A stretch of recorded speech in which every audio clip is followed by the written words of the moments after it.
మనమైతే ఫైనల్లీ మనం ఎక్కాల్సిన బోగికి అయితే వెళ్ళిపోతాం. మనం ఎక్కాల్సిన జనరల్ బోగి. ట్రైన్ అయితే కదిలిపోయింది. మా ఫ్రెండ్స్ని అయితే ఏదో ఒక రిజర్వేషన్ బోగి ఎక్కుకోండి, తర్వాత దిగి ఎక్కుదామంటే వాళ్ళు వినకుండా మన జనరల్ బోగి ఎక్కుదామన్నారు.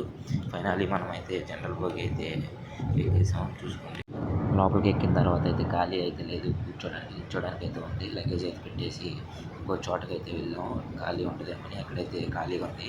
మా అన్నకైతే ఎవరైనా వినకుండా గుంటూరు వెళ్తే రిజర్వేషన్ ఖాళీగా ఉంటే మా అన్నకైతే సీట్ ఇవ్వండి ఫ్రెండ్స్. మనమైతే ఫైనల్లీ చూసుకుంటే ఖాళీగా ఉంది. బయట లొకేషన్ అయితే చూపిస్తాను మీకు.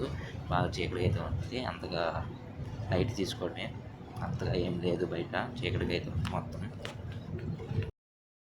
ఫైనల్లీ మా వాళ్ళు అయితే కూర్చుడిపోయాడు. ఎవరి ప్లేస్లలో నాకైతే ప్లేస్ లేదు. చూసుకుంటే ఇక్కడైతే ఒక బాబాయ్ అయితే గొడవ వేసుకుంటున్నాడు, ఎందుకంటే ఈ పనుకున్న వాళ్ళ మీద గొడవ అయితే వేసుకుంటున్నాడు, మీదేమో కాదు ట్రైన్ అని. ఫైనల్లీ మనం అయితే గుంటూరు రైల్వే స్టేషన్ అయితే దిగేసాం. లాస్ట్ కంపార్ట్మెంట్కి అయితే వచ్చింది. ఇంకా మనం నెక్స్ట్ ఇంకో వీడియో అయితే కనిపిస్తా. Bye friends.